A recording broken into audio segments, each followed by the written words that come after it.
Your Majesty, Foreign Minister, distinguished guests, ladies and gentlemen. My name is Veerle Nouwens, and I'm the Executive Director of IISS Asia here in Singapore.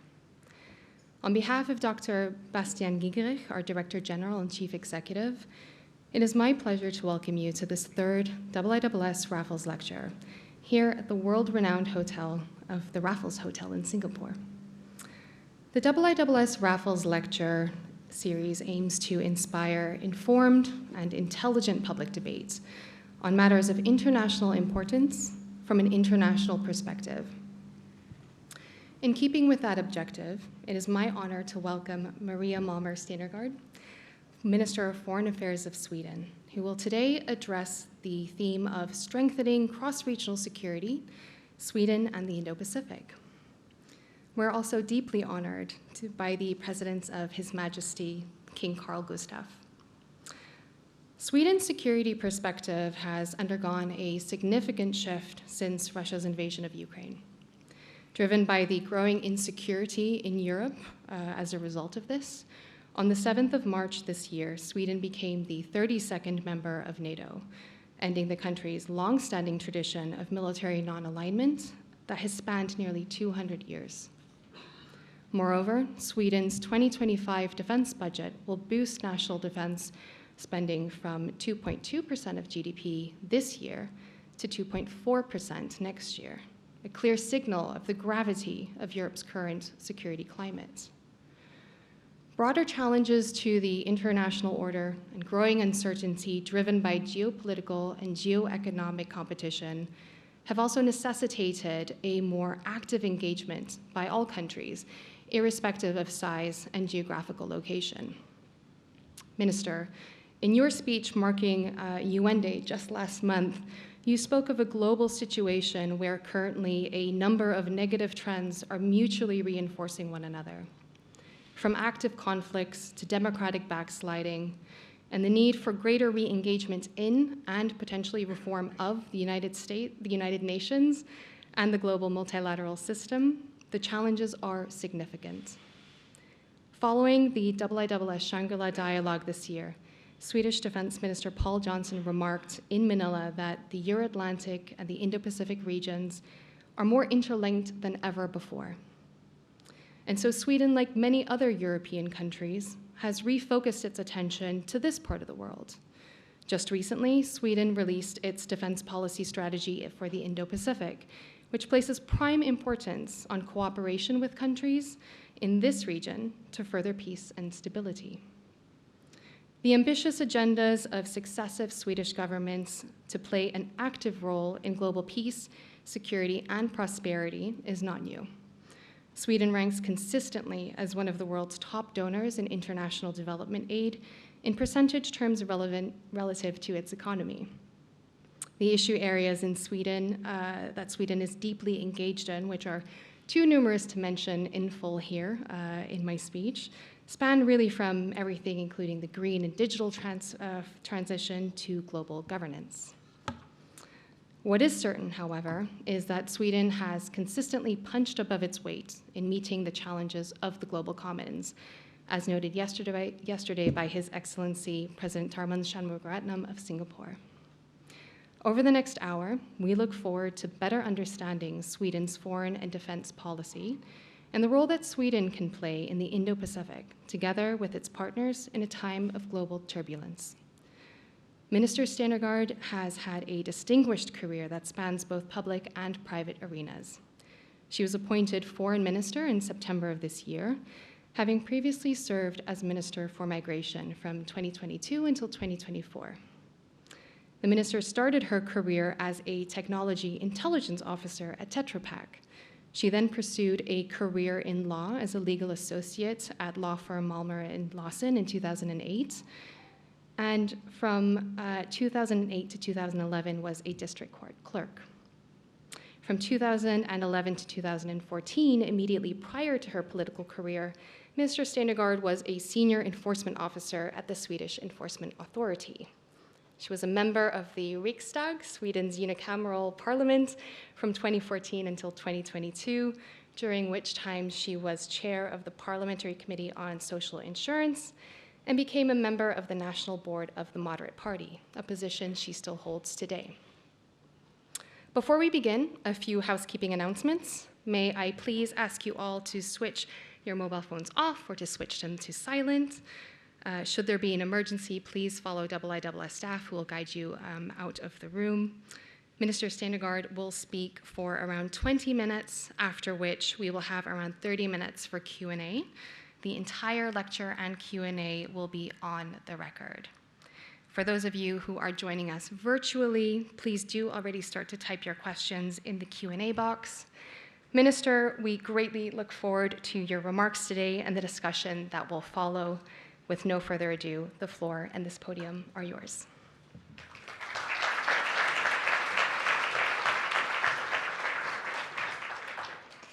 Thank you so much, Your Majesty, Excellencies, ladies and gentlemen. It is an honor and privilege to deliver the Raffles Lecture in front of such an impressive audience. I would like to start by thanking the IISS Asia for organizing the lecture and the Raffles Hotel for hosting us.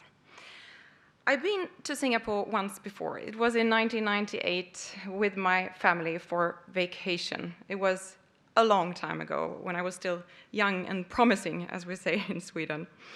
It was also this very year, 1998, that Singapore and Sweden signed the first MOU on defense cooperation.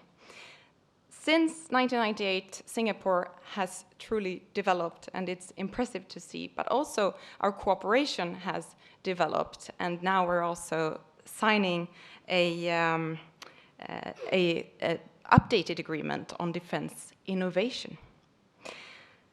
Singapore and Sweden's similarities and shared interests have brought us here. We both experienced extraordinary growth journeys and become prosperous. We both benefited from open markets, open trade, and open sea lanes. And we both gained from a world built on rules and order, rather than one based on brute force and disorder. That world, where everyone plays by the same set of rules, is now being challenged. But together, I'm convinced that states like Sweden and Singapore can defend it. That is why I will focus my remarks today on the interests that states like Sweden and Singapore share, how the security of our two regions is increasingly interlinked, and how that affects my government's actions. The role of the Indo Pacific region, not least countries in Asia, is crucial to successfully address the global challenges of today. This is a role that Sweden appreciates. We have a long-standing tradition of close relations and partnerships with countries in the region, especially ones that are open and free trade oriented, like Singapore. Swedish companies have strong ties to the Indo-Pacific region, and many are looking to expand their presence here. For example, the Swedish presence in Singapore can be seen through 3 IKEA stores, pharmaceutical giant AstraZeneca's plant manufacturing facility, and the fact that half of Singapore's 6,000 city buses are made by either Volvo or Scania. My government wants to build on these existing relations and partnerships and make Sweden's presence in the Indo-Pacific even more pronounced. For instance, my government's new strategy for Sweden's trade, investment, and global competitiveness, it has a particular focus on promoting trade and investment relations with countries in Asia. But we are also looking into other ways of strengthening our broader engagement in the Indo-Pacific region, including through an increased focus on the Pacific Islands. This focus is only natural. Bilateral trade between the EU and the Indo-Pacific is the most of any 2 regions in the world. Moreover, almost 90% of the EU's external trade in goods is seaborne, often passing through key choke points such as the Malacca Strait and the South China Sea. With your impressive port, Singapore is at the heart of this. For all these reasons, Sweden has an interest in paying close attention to what happens in this part of the world. However, Sweden and Singapore are not only like-minded in our striving for openness and free trade. We also share a fundamental respect for international law and a rules-based world order. We both believe that principles matter in international affairs, and we both believe that might does not equal right. In that sense, we are strategic partners. What that means, as the President of the European Commission, Ursula von der Leyen, has said, the reality of two regions that have so much in common despite being a world apart. Or put differently, the reality of two regions whose security is now bound together. Nothing shows how our security is now linked more clearly than Russia's awful, unlawful war of aggression against Ukraine. Yesterday marked 1,000 days since Russia's full-scale invasion of its neighbor, Ukraine. That means 1,000 days of immense suffering for hundreds of thousands of civilians. That means 1,000 days of ripple effects across the world and disruptions of global food and energy supplies. And that means 1,000 days of blatant violations of international law and the UN Charter. Russia's full-scale invasion was an irreversible turning point for Swedish, European, and global security. As was mentioned, and as this audience is well aware of, Sweden's and Finland's membership of NATO is a direct result of this unprovoked and indefensible war. The fact that Sweden and Finland came together in the process of becoming members of NATO also strengthened the needed public support in both our countries. With Sweden and Finland in NATO, the situation in our neighborhood becomes more predictable. It raises the threshold for an armed conflict, and it increases security and stability both for us and for our allies. We have made this historic shift because Russia's war is a war against the principles that countries like Sweden and Singapore believe in.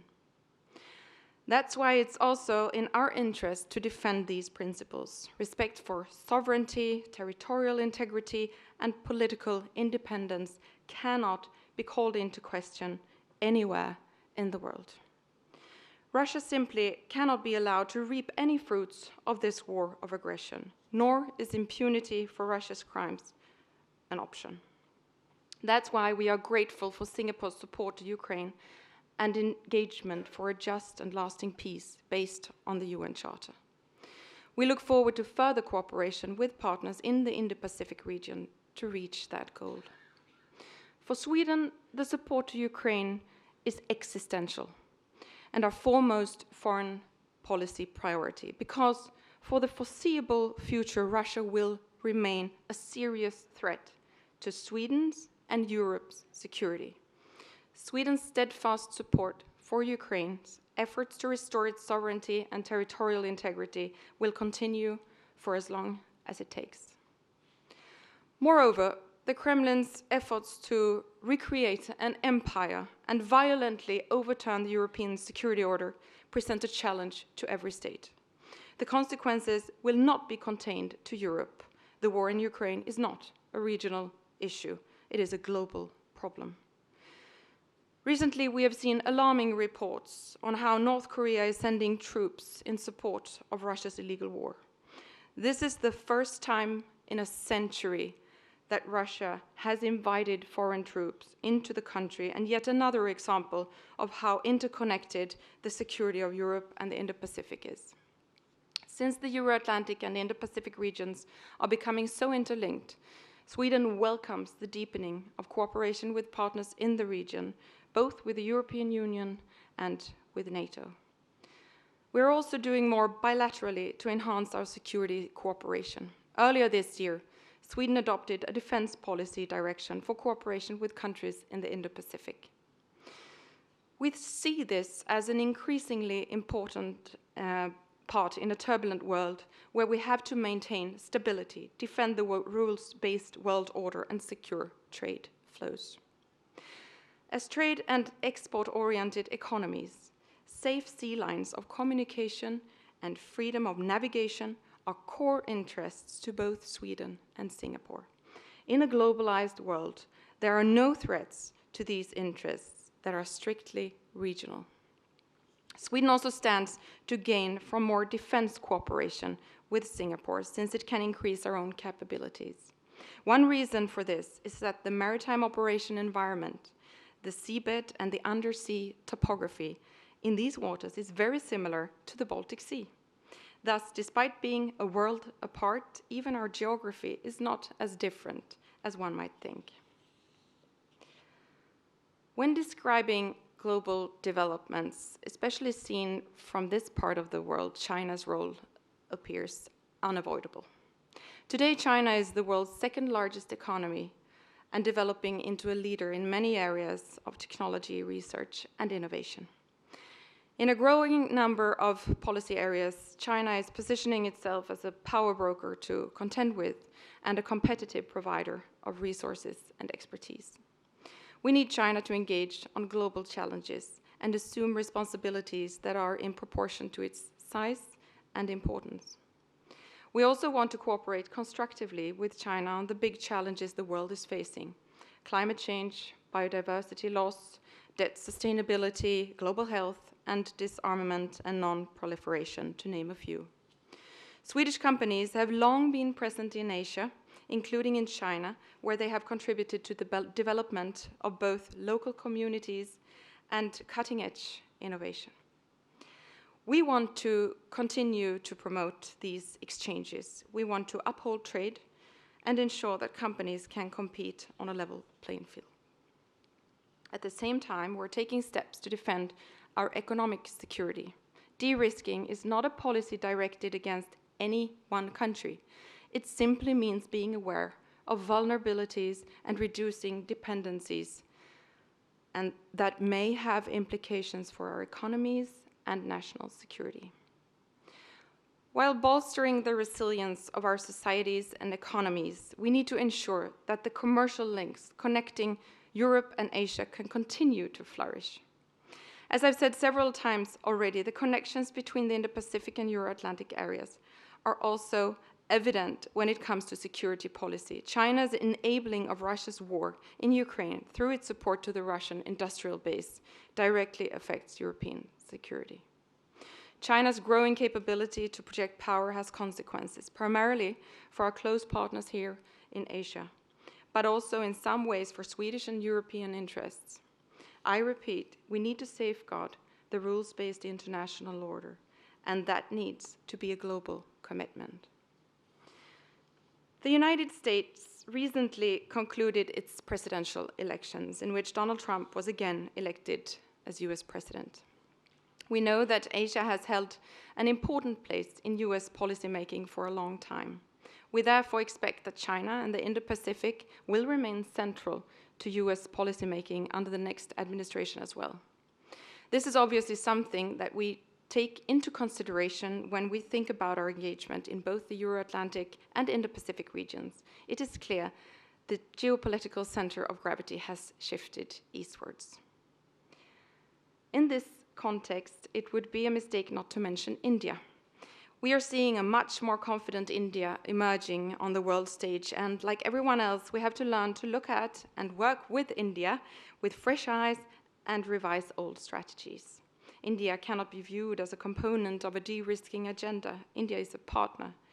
It is a global economic and innovation powerhouse in its own right, and it will have an essential role to play in the green transition and addressing global challenges. In the Indo-Pacific, we will rely on India to remain a defender of democracy, multilateralism, and the UN Charter. I sincerely believe that more international partnerships and more cooperation is the only way forward. This has also been reflected in the evolution of Swedish foreign policy. Most notably, since 1995, Sweden has been part of the European Union, the world's most integrated, well-functioning international partnership founded with the aim to promote peace, security, and prosperity. The EU is a community of values and Sweden's most important foreign policy platform. During Sweden's presidency of the Council of the EU in 2023, we seized the opportunity to engage with our Indo Pacific partners by hosting and co-chairing the EU Indo Pacific Ministerial Forum in Stockholm. In total, 60 foreign ministers from the Indo Pacific and the EU gathered in Sweden to intensify our political dialogue, particularly on free trade, the green transition, and geopolitical tensions, and His Majesty the King of Sweden inaugurated the event. Such cooperation between the EU and the Indo-Pacific region is of enormous geopolitical and economic importance, especially since growing tensions are putting pressure on trade, technology, and foreign and security policy. In the same spirit, Sweden is also a strong supporter of the ever closer EU-ASEAN strategic partnership.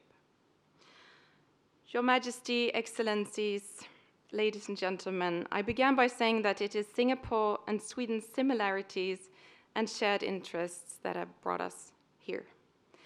That is our common conviction that trade should be free, sea lanes should be open, and international law must prevail. As I hope I've made clear, I believe that this conviction provides a solid base for partnership. Because both Sweden and Singapore know what makes a nation great. Just as my Polish colleague Radek Sikorski did when he held a Raffles lecture, I would like to quote your longtime Prime Minister Lee Kuan Yew to illustrate this point. And I quote, "A nation is not great by its size alone. It is the will, the cohesion, the stamina, the discipline of its people, and the quality of their leaders, which ensure it an honorable place in history." Thank you.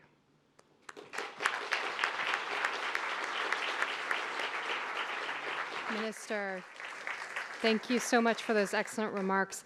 We'll now have a period of question and answer. So again, for those of you who are joining us online, if you could please put your questions in the Q&A box on Zoom, and I see there are already a few, that would be excellent. For those of you in the room, please do raise your hand as high as you can. I see one already, so that I can call on you. A microphone will come and find you, and if you could then please do stand up and give us your name, that would be fantastic. So I see one, Ian Chong.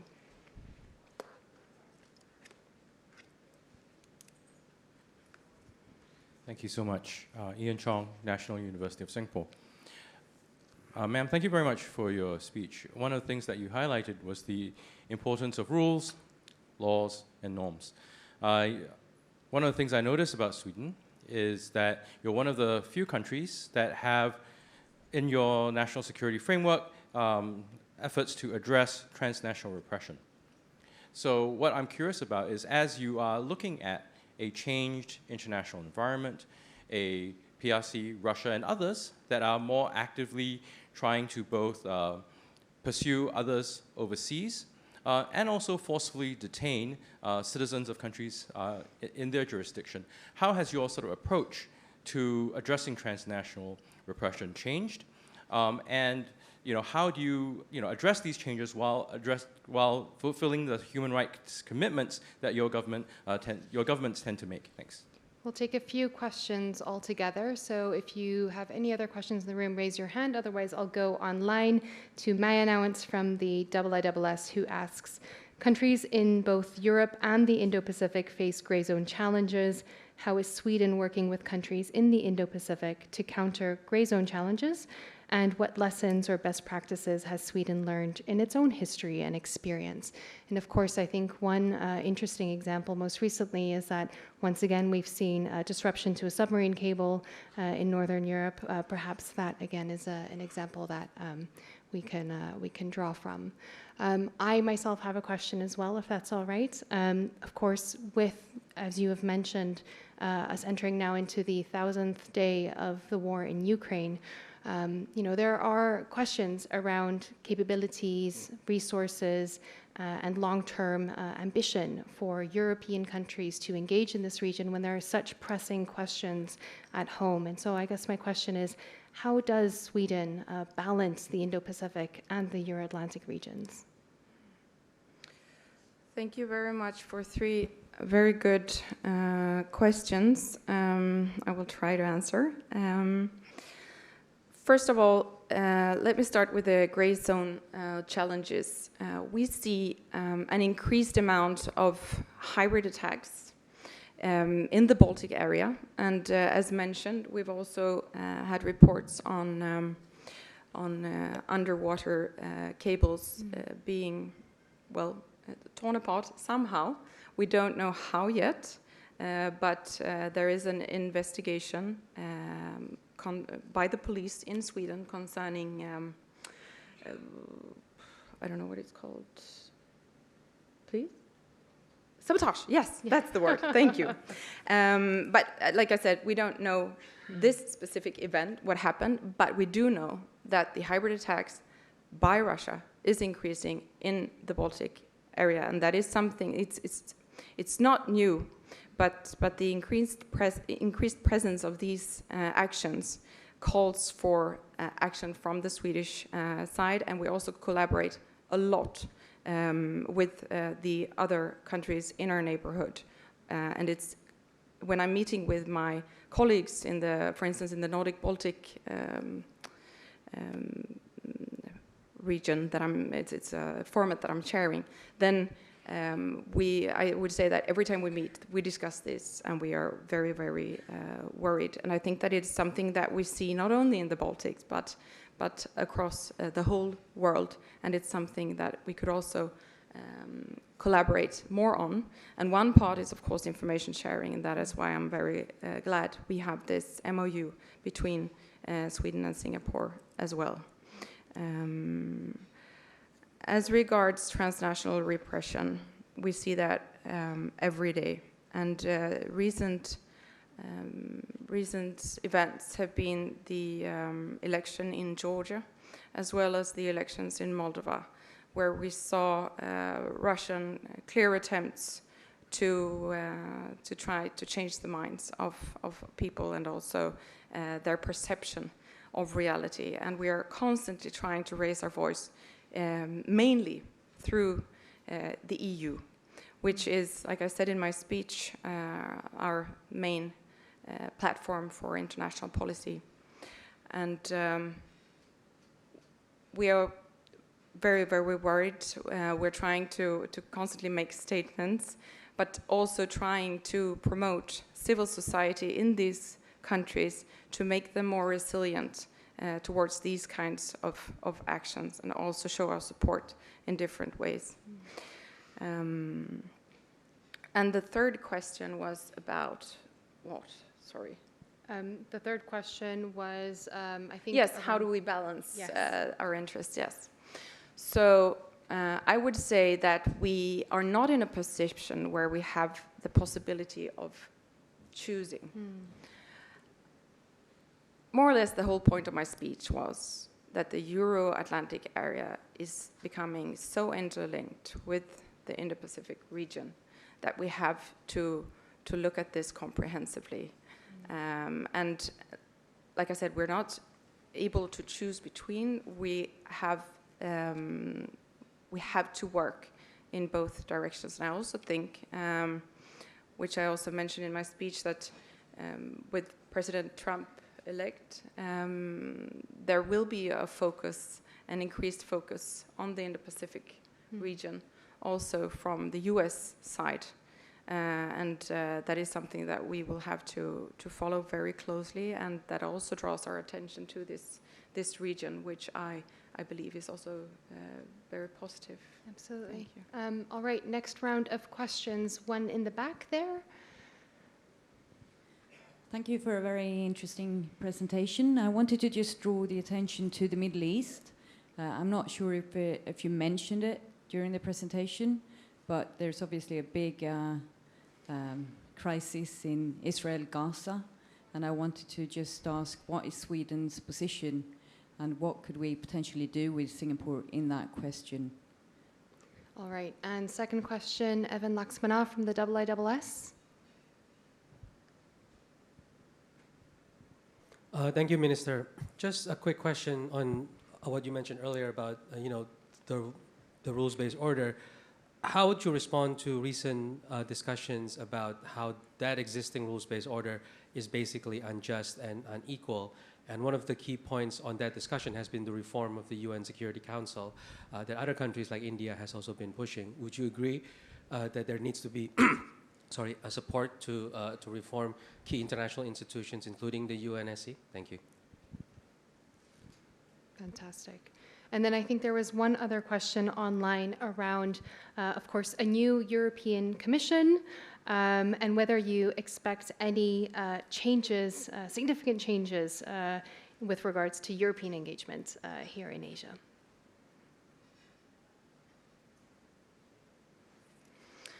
Well, thank you very much. On the Middle East, the development is extremely worrying, and we're, of course, like many other countries in the world, urging the parties to de-escalate. The humanitarian situation in Gaza after the Israeli attacks that are a result of the horrible attacks on October 7th is devastating, and it's really difficult, and I think that everyone feels the same when we watch TV every night and see this immense suffering, not least to mention women and children, and it's frustrating. And we keep trying to raise our voices within the EU and also within the UN, together with a lot of other countries. But there needs to be more action. Sweden has increased its humanitarian aid to Gaza with a significant amount since the war started. But since the aid cannot really get through, and there are even more difficulties now with the decisions in Knesset, we are extremely, extremely worried. So we call upon Israel to allow humanitarian access, which is also an obligation they have according to the International Court. But in the long run, of course, we need to have a two-state solution, starting with a ceasefire. And I sincerely believe that there are very positive partners in the region who really want to find a concrete way forward, and I welcome that, and we try to work with them as good as we can.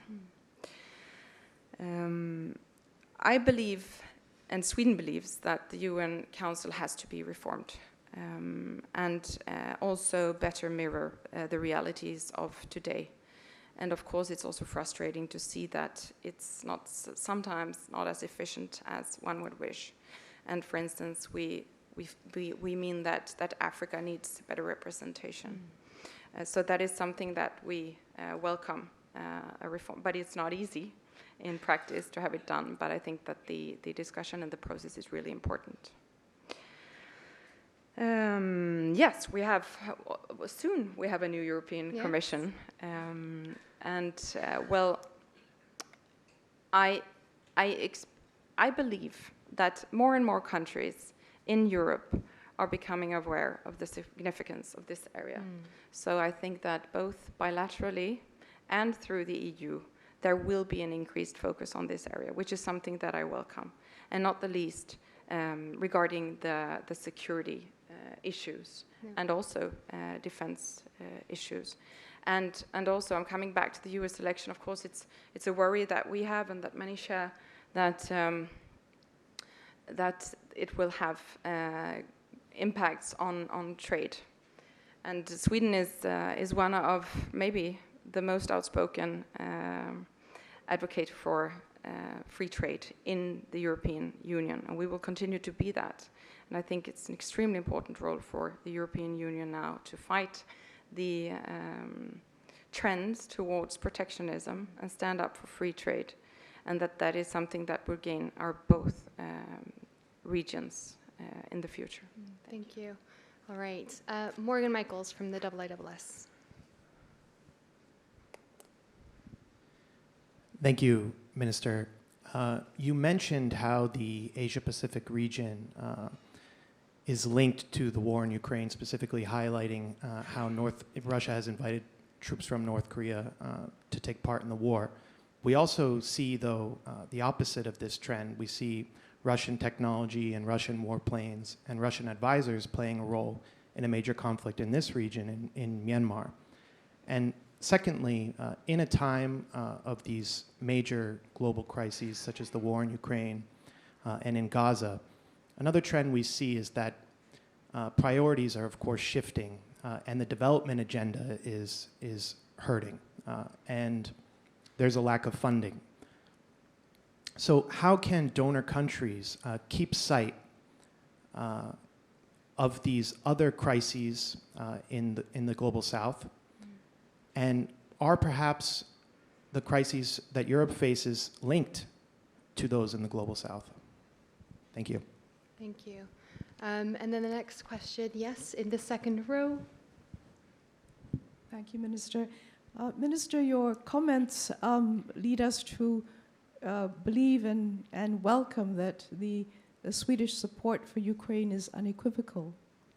Can I ask you, in light of recent remarks that, for instance, recent escalatory moves, use of American missiles in Ukraine, for instance, is too little and too late?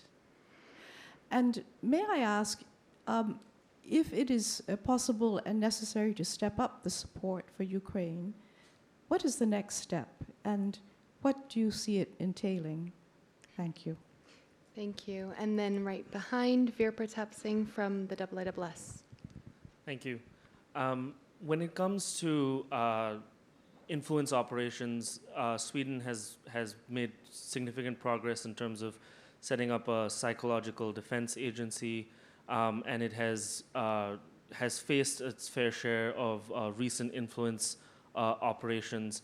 I'm wondering whether there are lessons that Sweden has learned that can be relevant to the region, especially in helping build resilience to such type of influence operations, and whether those are opportunities or avenues for cooperation between Sweden and the Asian Pacific region. Thank you. Great. I think we'll take those three. Okay. Thank you very much.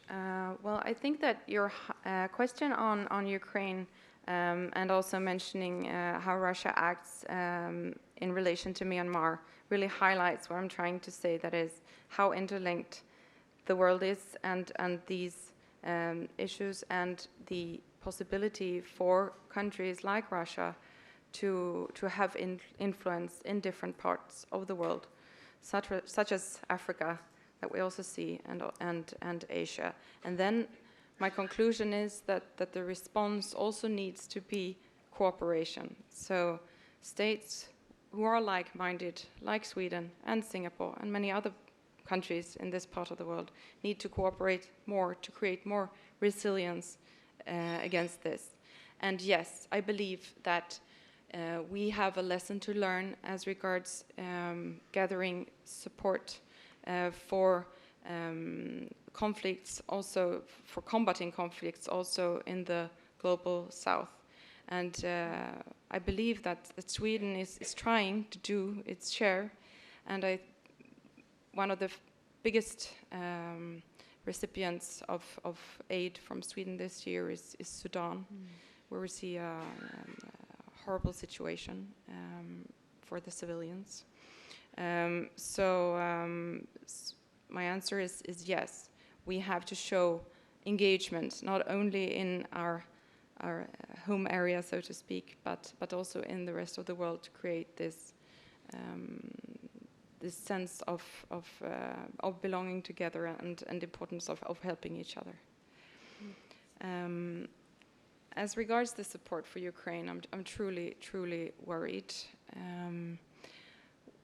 It is my main mission, I would say, to try to help Ukraine as much as it can, and that also means trying to have other countries help Ukraine. Europe is doing a lot. The US is the biggest donor of military supply to Ukraine. There is uncertainty after the election what will happen to that support, but we will try to convince the US how important it is to stand by Ukraine's side and make sure that the day when they are ready to negotiate, that they do that from a better stance as compared to where they are today.